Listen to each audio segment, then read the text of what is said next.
Yo, salut à tous. Alors on est juste avant la fin, alors c'est peut-être le moment de faire le point. Juste avant la fin. Autodiag des modes survie et autonomie d'un optimiste pas forcément bien parti. On va s'attaquer aujourd'hui à un des 4 piliers de la survie et de l'autonomie, la nourriture. C'est vrai que sans manger, c'est pas forcément évident. Je vais pas te faire un dessin, je sais pas dessiner, j'imagine que tu comprends la nécessité vitale de manger. Oh mais moi, regarde dans la vignette, j'avais cru que c'était une vidéo sur le dernier repas avant de mourir. Et moi, j'ai fait mon choix. Non mais c'est toi sur la vignette. Ah mais d'accord. Non mais cette mise en abîme de fou. La question c'est, est-ce que tu t'es déjà demandé où t'en serais potentiellement niveau nourriture en cas de grand bouleversement? Alors moi j'ai toutes les cartes de tous les livreurs, Deliveroo, Uber Eats, Pizza, Sushi, et en plus j'habite au-dessus d'un petit Libanais à pas piquer des hannetons.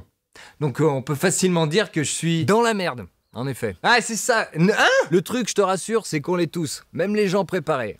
La différence, c'est qu'on n'est pas tous autant dans la merde. Si t'es parisien, en appartement et que tu connais même pas tes voisins, c'est possible que tu meurs avant d'avoir faim. Faux, il y en a un, je le connais de mes voisins. Je lui ai même fait un procès pour tapage nocturne. Après, on reste dans les hypothèses, hein. Mais dans le doute, on peut quand même y réfléchir un petit peu. Hein. Surtout quand on voit ce qui se passe au moindre petit cafouillage. Ah, il faut direct se jeter sur les stocks de Nutella.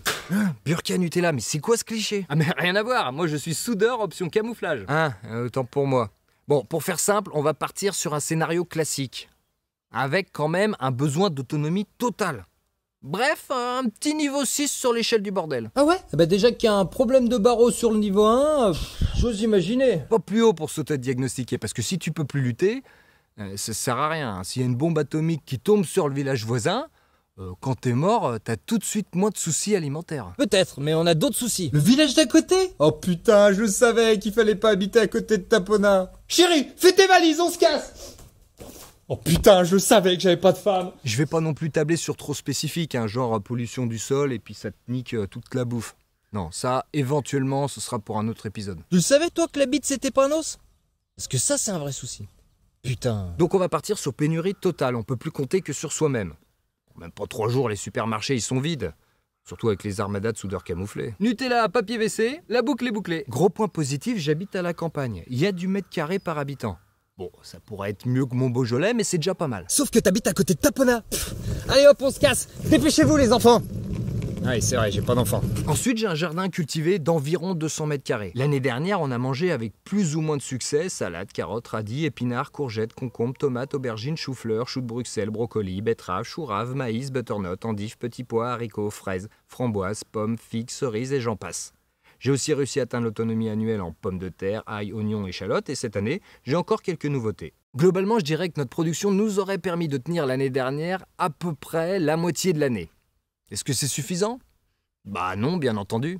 Autre point négatif, il y a des carences évidentes, rien que les protéines. Alors j'ai des poules, 6 pour un coq, et ça doit me faire pas loin de 1000 œufs par an, mais c'est vrai que la viande manquerait un peu. Surtout que ça serait peut-être pas compliqué d'avoir des lapins, comme certains de mes voisins, quitte même à les laisser gambader dans une grosse parcelle de pelouse. Ou alors même des cochons d'Inde, hein, ça se reproduit vite et ça consomme que de l'herbe, tout en faisant de l'engrais. Après, point positif, j'ai encore du terrain à exploiter. On pourrait du jour au lendemain facilement tripler la surface cultivée. Et à 600 mètres carrés pour 4, on devrait atteindre l'autonomie. Même si, soyons honnêtes, un walipini ou au moins une serre serait quasiment obligatoire.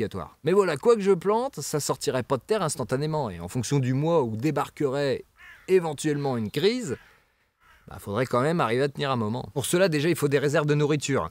Et c'est mon cas. Et ensuite, il faut maîtriser toute la chaîne de production. Si tu peux plus acheter des plants de tomates et des choux déjà grands, il faut être capable de partir de la graine. Et si tu veux vivre plus d'une année, de savoir les récupérer, ces graines, pour pouvoir indéfiniment recommencer. C'est pas mal aussi de savoir comment conserver ces aliments dans les meilleures conditions possibles. Par exemple, toutes les patates que j'ai plantées cette année sont les miennes. J'en ai pas acheté. Tu l'as compris, la théorie c'est super important. Mais bon, il faut quand même un peu de pratique pour pas foirer un truc qui pourrait être essentiel dans un moment crucial. Par exemple, cette année, je fais des tests avec mes pommes de terre, plantées de 4 manières différentes. Si possible, sans arroser, pour savoir ce qui rend le mieux et le plus simplement. C'est pas un truc que je ferais si de cette récolte dépendait notre survie. Les tests, on les fait plus facilement quand on a de la marge. Autre exemple, dans une période un petit peu compliquée de la fin de l'hiver et du début du printemps, je sais qu'on peut manger énormément de plantes sauvages. Et même des pissenlits ou des orties présents en grand nombre dans mon jardin. Ah, les orties, j'ai même de quoi manger ça pendant un mois non-stop.